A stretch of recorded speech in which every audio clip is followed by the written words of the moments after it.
लाश को कोई भी हाथ नहीं लगाएगा। यह पुलिस केस है। यादव, फोटोग्राफ्स लो।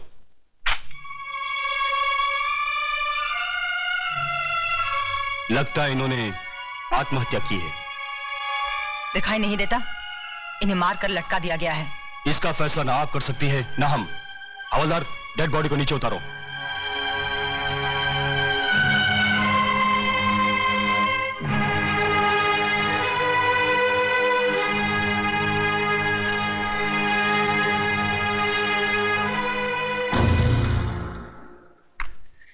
देखिए इंस्पेक्टर, देखिए, है क्या इनके गले पर कोई निशान? अरे आदमी जब आत्महत्या करता है तो उसके गले पर निशान होते हैं, उसकी जबान बाहर निकल आती है। साफ साफ नजर आ रहा है कि इन्हें मारकर लटका दिया गया है। मेघा जी प्लीज, आप हमें हमारी कार्रवाई पूरी करने दीजिए। हाँ करो, कार्रवाई करो। अरे इस्माइल भाई साहब को साहब के लिए चाय बोलो, कुर्सी लाओ, लिखो जो जी में आए वो लिखो, और बाद में डाल देना पुलिस थाने के किसी गोडाउन में सड़ने के लिए जहां लाखों के सड़ रहे। लिखो लिखो। इस तरह गर्म होने से कोई फायदा नहीं। जो हो चुका सो हो चुका। लक्ष्मीदास जी की मौत का मुझे भी अफसोस है। अरे बाबा ज्यादा अफसोस मत करो, मेरा धनिया उठ जाएगा कहीं। Mister Pratap, please shut your mouth and keep quiet. What do you mean keep quiet? What do you think about yourself?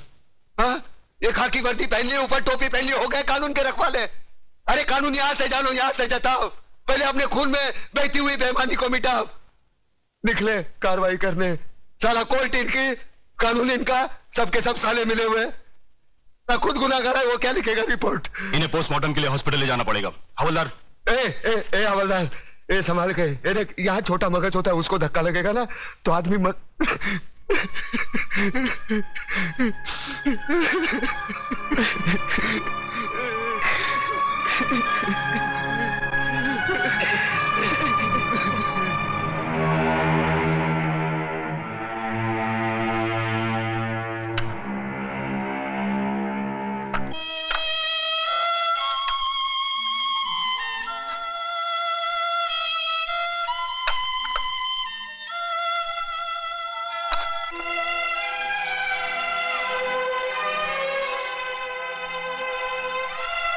मुखाग्नि के लिए आइए।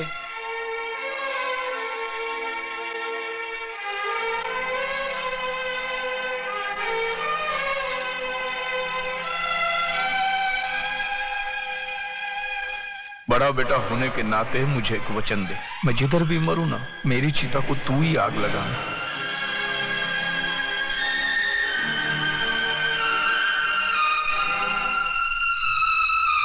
प्रताप, बापू की इच्छा पूरी करते।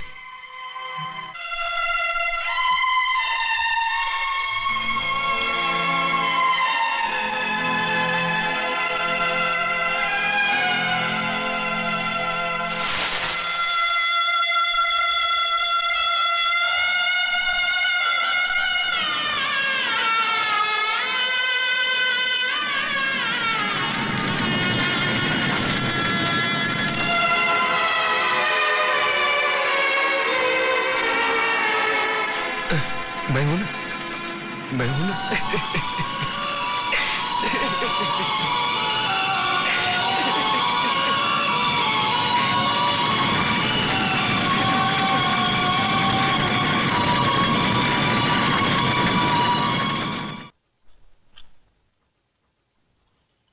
राम नाम सत्य है, राम नाम सत्य है, राम नाम सत्य है, राम नाम सत्य है, राम नाम सत्य है। उतारो भाई, उतारो आराम से।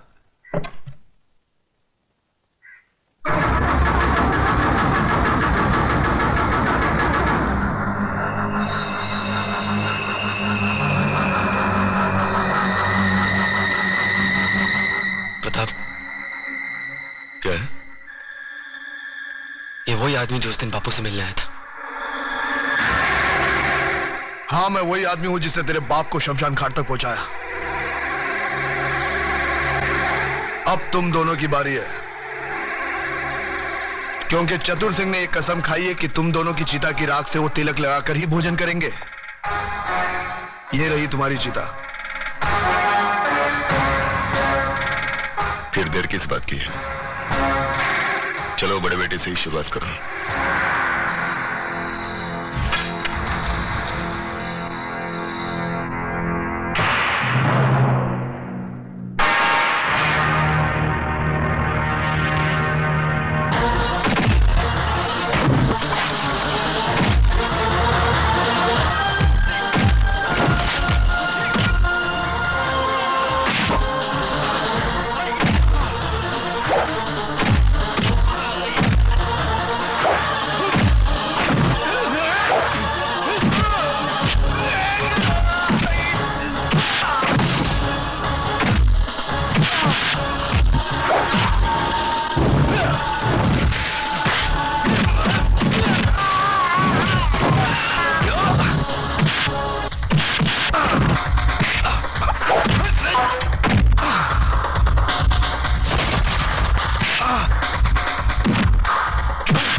अरे घबराते क्यों हो देशमुख? अब तक तो जलकर राख बन चुका होगा। अरे तुम लोगों को अपने दोस्तों पर भरोसा ही नहीं है। बस बस अब ये भाषण बंद करो, हमारे कान के पर्दे फट रहे हैं। बस बंद कर।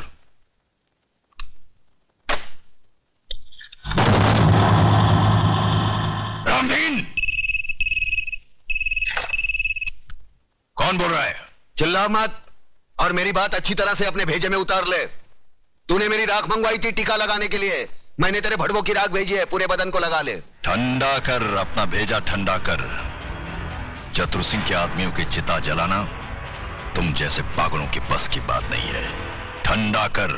यकीन नहीं आता तो उस राख को मसल कर देख, तेरे पालतू कुत्ते की निशानियां उसमें मौजूद है।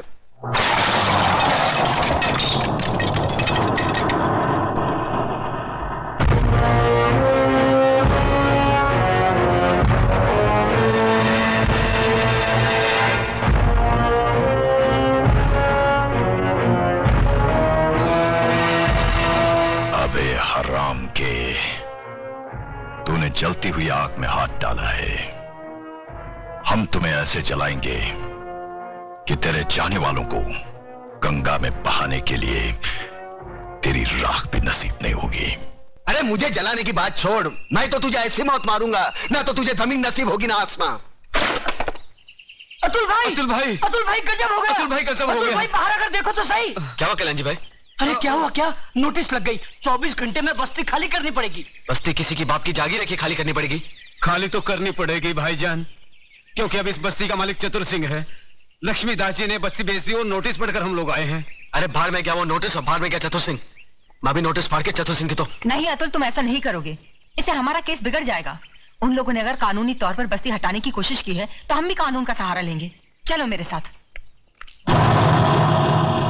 कानून हर किसी के लिए बना है, लेकिन अदालत की नजर में जो गैर कानूनी है उसके लिए एक जज की हैसियत से मैं कुछ नहीं कर सकता। यह स्टे ऑर्डर नामुमकिन है। मगर जज साहब, अगर मेरे पिताजी ने चतुर सिंह को जमीन बेची होती तो कम से कम मुझे मालूम तो होता, उसके कागजात होते मेरे पास। जज साहब, जिस तरह आपने 24 घंटे में कानूनी तौर पर हजारों लोगों को बेघर करने का नोटिस जारी कर दिया, उसी तरह उसे रोकने का भी तो कोई कानून होगा। मिस मेघा, सलाह के लिए वकील होते हैं, जज नहीं। जज का काम है सिर्फ फैसला सुनाना। जानती हूँ जज साहब, अच्छी तरह जानती हूँ कि इस बार भी आपने पैसे खाकर बड़े होशियारी से शुक्रवार की शाम को यह फैसला सुना दिया। आज सैटरडे है, कल संडे और परसों नवरात्रि की छुट्टी। लेकिन इतना याद रखना जज साहब, ये जो गरीबों की बद्दुआएं और चीखें हैं ना, ये साए नहीं जाती। और जब ऊपर वाला अपना फैसला सुनाएगा तुम भी बच नहीं पाओगे। चतुर सिंह, ऊपर वाले के हाथ से तू बचे ना बचे, लेकिन मेरे हाथ से तेरे को कोई नहीं बचा सकता। अगर एक बाप की औलाद है तो एक बार मेरे सामने आकर दिखा। तू भौंकता बहुत है आराम के, और भौंकने वाले कुत्ते हमें पसंद नहीं। अगर अपने बाप की औलाद है तो आ जाना महालक्ष्मी चौक पे। हम हर साल नवरात्रि को मां की पूजा करने वहां जाते हैं। अरे जितनी मन्नतें मांगनी है आखिरी बार मांग ले, ये तेरी जिंदगी की आखिरी पूजा होगी।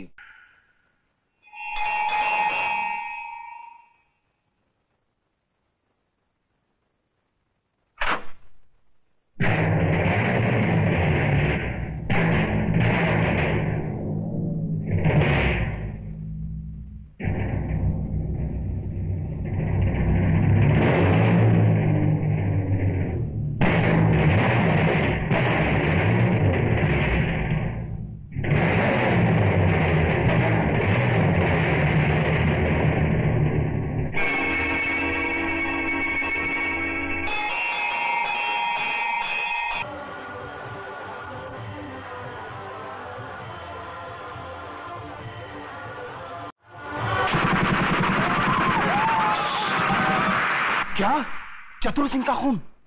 ओ खुदाया, ओरी बाबा, दादा का खून हो गया। किसने किया खून? अरे छोड़ो ये सब बातें, मुझे तो चिंता यह है कि शहर का क्या होगा, हम सब का क्या होगा। बहस मत करो कमिश्नर।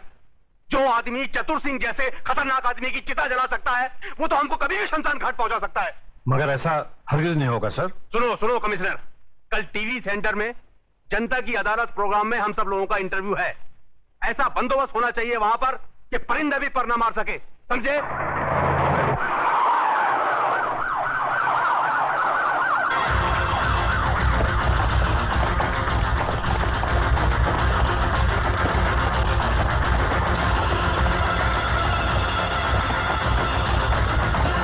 कादर, तो इधर है ना? Yes sir. पांडु जरा पीछे रहे।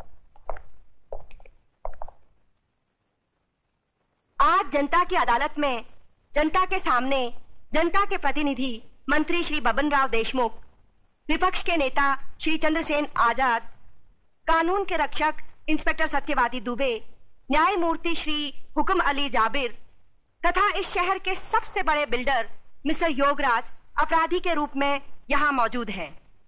इन सब पर यह आरोप लगाया गया है कि शहर में जो हाल ही में दंगे फसाद हुए हैं, जो हत्याएं हुई थी, वह सब इनकी मिलीभगत थी। क्या ये सच है देशमुख जी? लोग आजकल राजनीति को, कानून को और पुलिस को गांधी जी के 3 बंदर कहते हैं। वो बंदर जिनके सामने सब कुछ होते हुए भी न कुछ सुनते हैं, न देखते हैं और न कुछ कहते हैं। देखिए साहब, हमारे यहां लोकशाही है और लोकशाही में हर किसी को कुछ भी पूछने का और कहने का पूरा अधिकार होता है। मैं आपकी इस बात से बिल्कुल सहमत नहीं हूं। अगर ऐसा होता तो दूसरे राज्यों की तुलना में हमारे राज्य में चारों ओर इतनी शांति कभी नहीं होती। अगर चारों ओर शांति होती तो पिछले दिनों हमारे शहर में जो दंगे हुए वो क्यों होते? साहब, ये सब विदेशी ताकतों का हाथ है, क्या करें। देखिए मंत्री जी, जब भी देश में कोई विपत्ति आती है तो हर मंत्री का आप ही जैसा जवाब होता है कि इसमें विदेशी ताकत का हाथ है। अब पिछले दिनों जो भूकंप हुआ था, क्या इसमें भी विदेशी ताकत का हाथ था? Order order, please maintain the silence. पर लोग तो कहते हैं कि इस विपत्ति में आपके साथ विपक्ष के नेता चंद्रसेन जी का भी हाथ था और पांव भी था। जी, ये सब बकवास है, इसको हम नहीं मानता है। अरे हमारा पक्ष का सिद्धांत अलग है, इसका पक्ष का सिद्धांत अलग है। हम लोग अलग अलग दल में रह के एक काम कैसा कर सकता है? ये सब गुंडा लोग का काम है, बात करता है। चंद्रसेन जी बिल्कुल ठीक कह रहे हैं। ये तो पुलिस को बिना मतलब बदनाम किया जा रहा है। नहीं, ये तो आप कहते हैं, पर लोग तो कहते हैं कि जब दंगे भड़के तब दंगे वाली किसी भी जगह पर पुलिस सही वक्त पर नहीं पहुंची थी। अरे यही तो अपनी पुलिस की असली निशानी है। जब सब कुछ खत्म हो जाता है उसके बाद पुलिस आती है।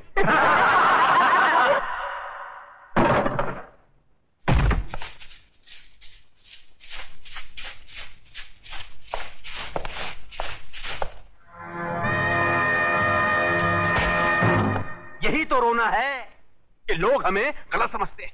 हमारी योजनाएं लोगों की समझ में नहीं आती। अब आप ही बताइए, झोपड़पट्टी की जगह साफ सुथरी कॉलोनी बने, टूटे फूटे गांव की जगह राहगीरों के लिए रिसोर्ट बने, इसमें देश की तरक्की नहीं है? बोलिए। पर लोग तो कहते हैं इसमें आपकी तरक्की ज्यादा होती है। सारा धन आप सब लोग मिलकर बटोर लेते हैं और डकार तक नहीं लेते।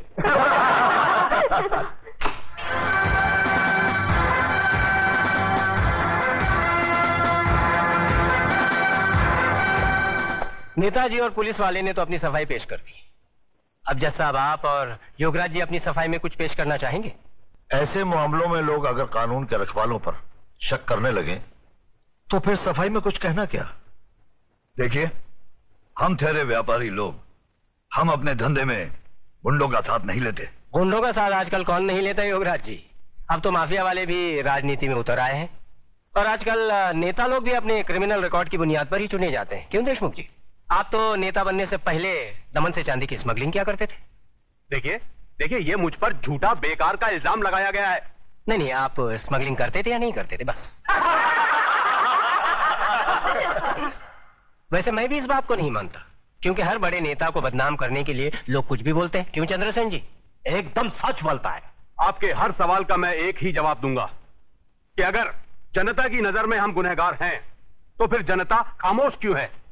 बोलिए, क्यों हमें पिछले 15 साल से इस राज्य में चुनाव जिता रही है? जज साहब, हम पर लगाए गए सारे इल्जाम बेबुनियाद हैं। हमारी सफाई में मेरा यही जवाब है। अब फैसला आपके और जनता के हाथ में है, सुनाइए। अरे असली अदालत आज तक हमारे खिलाफ फैसला नहीं सुना सकी, तो ये जनता की अदालत क्या खास सुनाएगी? देशमुख तुम कभी कभी सच बोलता है।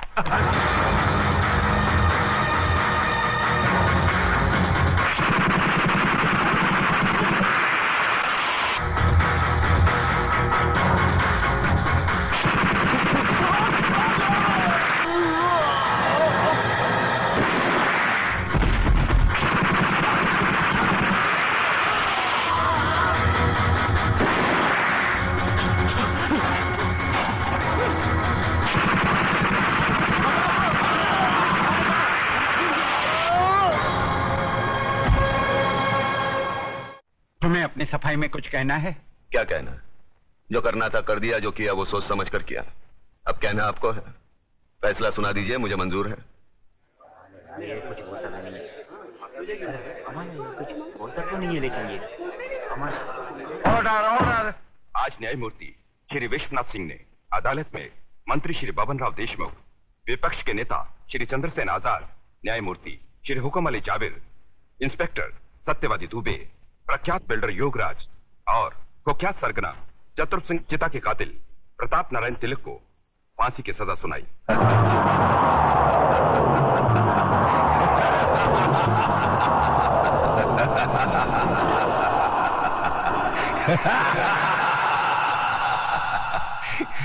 जिंदा आदमी के खून के इल्जाम में फांसी की सजा। देखा पकिया, हमें तो माता के आशीर्वाद और बुलेट प्रूफ जैकेट ने बचा लिया, मगर वो हराम का कानून की मौत नहीं, चतुर सिंह चिता की दी हुई मौत से मरेगा। पता करो कौन से जेल में है।